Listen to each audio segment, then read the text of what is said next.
We are the Hebrew Israelites. Week in and week out, we prophesy the downfall of America and to tell the people on the side that we're the chosen people of the Lord.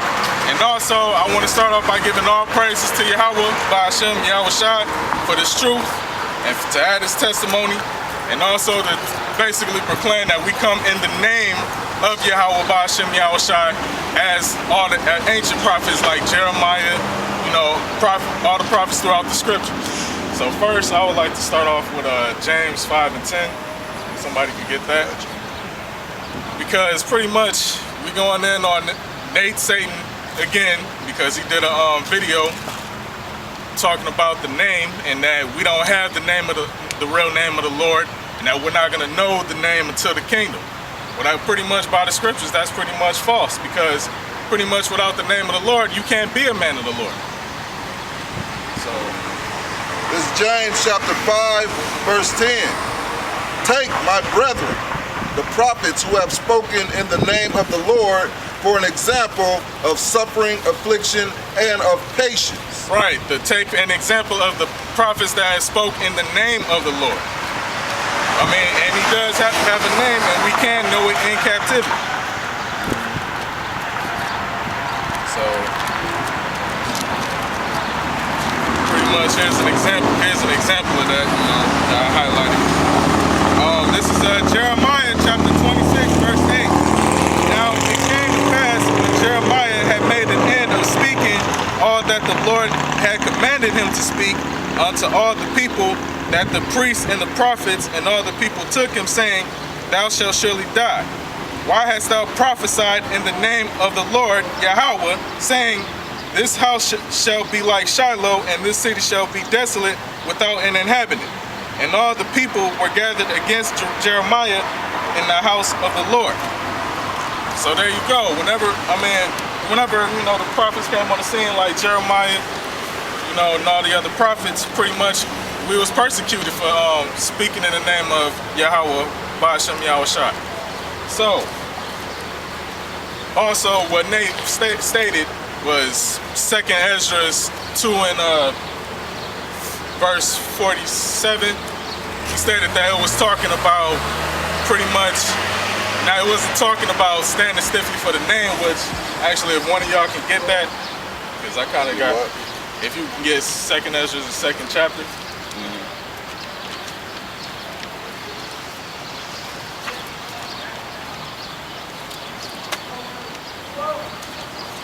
Because it's a video that he did called The Name YHWH, you know. That's basically where the video that he gets pushing out that this bullshit, you know. Tetragrammaton. Right. Start at 41. The number of thy children, well, this is 2nd Ezra chapter 2, verse 41. The number of thy children whom thou longest for is fulfilled. Right, which is the 144,000. Beseech the power of the Lord that thy people which have been called from the beginning may be hallowed. I, Ezra, saw upon Mount Sion a great people whom I could not number, and all they praised the Lord with songs. And in the midst of them there was a young man of a high stature, taller than all the rest. That's going into Yahweh Shai. And upon every one of their heads he set crowns, and was more exalted, which I marveled at greatly. So I asked the angel and said, Sir, what are these? He answered and said unto me, These be they that have put off the mortal clothing and put on the immortal. Meaning in the kingdom, basically, we ain't gonna have these fucked up fleshly chains of darkness that we wearing right now, which is these bodies. We don't have those spiritually renewed bodies. That's putting off from the mortal to the immortal. And have confessed the name of the Most High. Have confessed the name of the Most High. Now are they crowned and received palms. Alright, so pretty much I'm going to go into that for a second. Now it said that they confessed the name of the Most High in the 45th verse. I looked that up on etymology online and it says confess from the late 14th century, from Old French confesseur, transitive and intransitive. From Vulgar Latin, confessar, from Latin to confess, past participle stem of confitery, which means to acknowledge. And from the word come, which means together, and fatari, to admit, and come to speak. Its original religious sense was of one who avows his religion in spite of persecution or danger. I mean, ain't we getting persecuted for this truth? Ain't the real persecution definitely gonna start, during the time of Jacob's trouble? But does not suffer martyrdom. And that's a lie right there, because it pretty much says in the scriptures that there will be those that's gonna be martyrs for Yahushua, meaning they're gonna die for this truth. Old French confessor thus had a figurative sense of to harm, hurt, or make suffer. So, and it says pretty much, so to confess means to acknowledge. So I'm gonna read the definition on acknowledge: to admit to be real or true, to recognize the existence, truth, or fact of. So pretty much when you say that you can't know the name in captivity, you're pretty much going off. It said that they confess the name of the Lord. Can you read down to continue reading down to all the way to verse 47, please?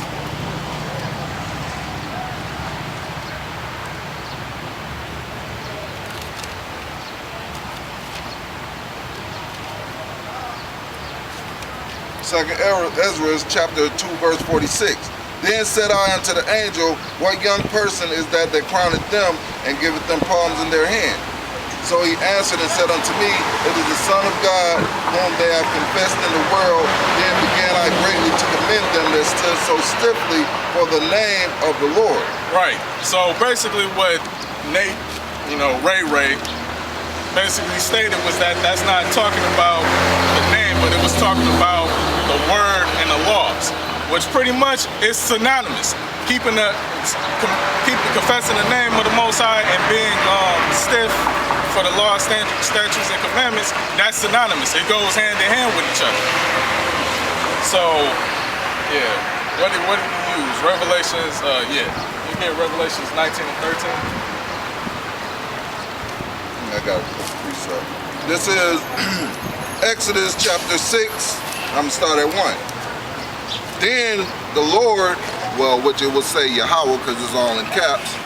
Then Yahweh said unto Moses, now shalt thou see what I will do to Pharaoh, for with a strong hand shall he let them go, and with a strong hand shall he drive them out of his land. And the power spake unto Moses and said unto him, I am Yahweh. Amen. And then it's got it in the Hebrew YHWH. We already know what it is. It's not the tetragrammaton, it's just 4 letters. Right. I appeared unto Abraham and Isaac and unto Jacob by my name God Almighty, but by my name Yahweh was I not known to them. In other words, he wasn't known to Abraham, Isaac, and Jacob by his real name, which is Yahweh. But he gave the children of Israel their seed the name. So that name was not lost, it was just forgotten by us because we were lost. Right. Which shows that it's not going to be a new name when we get in the kingdom. Oh yeah, you got that quick. Revelation chapter 19, verse 13. And he was dipped with a vesture and he was clothed with a vesture dipped in blood. And his name is called the Word of Yahweh. Right. That word is talking about Yahushua. It was the Word made flesh. So pretty much I'm going to go to John the 1st chapter. I'm going to start at the top and I'm going to go all the way to the 12th verse.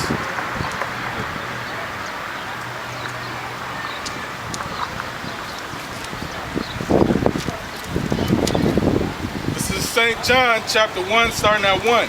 In the beginning was the Word, and the Word was with the Most High, and the Word was power.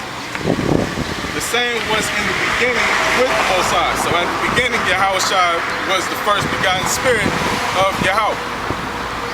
All things were made by him, and without him was not anything that was made. Slocky, I'm going to read that one more time. And all things were made by him, and without him was not anything made that was made. Meaning the angels, meaning space and the elements and the earth. Everything was created by Yahushua, who Nate calls ignorantly, and his congregation ignorantly still goes by the name Christ. Which is another God. Yeah, which is another God. In his life, in him was life, and the life was the light of men.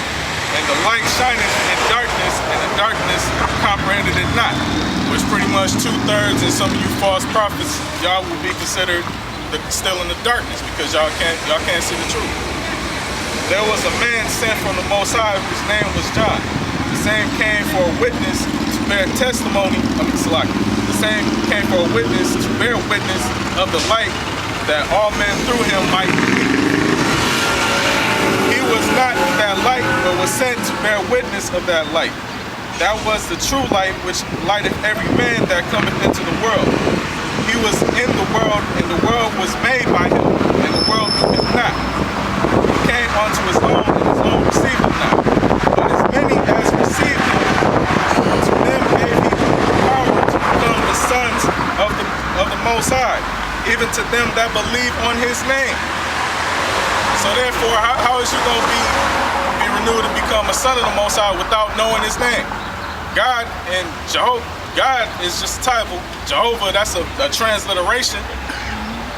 So how can you say you a son of the Most High and you don't even know the real name to call upon?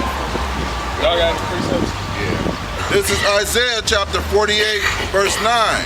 For my name's sake will I defer mine anger, and for my praise will I refrain from thee, that I cut thee not off. For my name's sake really is because it's talking about Israel. On another level, it's talking about his name. The Most High is not, the Most High has a name. He ain't talking about for his law's sake, just like he named us. He ain't talking about for black people's sake. Because that's something that our people should be offended by, being called something other than what the Lord called us, which is Israel or Yasha'Allah. Quattro. This is Acts chapter 5, verse 27. And when they had brought them, they set them before the council, and the high priest asked them, saying, Did we not straightly command you that ye should not teach in this name? And behold, ye have filled Jerusalem with your doctrine, and intend to bring this man's blood upon us. Right, and pretty much Nate right now is not exhorting the name of Yahweh Ba'Shem Yahushua because he doesn't acknowledge the name. They also told his ass not to, though. Right. Yeah, in that video, they pretty much said that the Hebrew tongue pretty much, when you break it down, they said that there's no power in the Lashawan Kodash. Or that actually one of his followers on this little panel actually said that there's no power in the name. So one of y'all can give me Exodus 20 and 7. This is a quick precept. Isaiah chapter 59, verse 19. So shall they fear the name of the Lord from the west, and his glory from the rising of the sun. Yes, what continent are we on? We're on the western hemisphere. Exactly. We're not in the east right now. So it's talking about here in this captivity here in America. Right. Because this is where our salvation is going to come from. So if it said that they shall fear the name of the Most High in the West, guess what? That means we have to have the name and know the name here. Right, right. When the enemy shall come like a flood, the Spirit of the Lord shall lift up a standard against him. Right. That's talking about when basically Esau, the so-called white man, the devil that the Bible speaks of, basically let's go on this martial law and pretty much comes against 2/3 of our people. And to those of you who don't have pretty much the spirit of Yahweh Ba'Shem Yahushua, or right, if you're not of the elect, yeah, you're not gonna be saved out of that time of trouble, that time of Jacob's trouble that's coming real soon. So yeah, pretty much is to you who say, basically you Nathaniel that's making light of the name. Exodus chapter 20, verse 7. Thou shalt not take the name of the Lord thy power in vain. Thou shalt not take the name of the Lord thy power in vain, man. I mean, y'all pretty much making light of it, man. Like, like you ain't learned the name before, And the Most High gonna deal with you on that. I got another precept for y'all. For the Lord would not hold him guiltless to taking his name in vain. Right. So pretty much, yeah. Yeah, they pretty much real close to getting fucked up.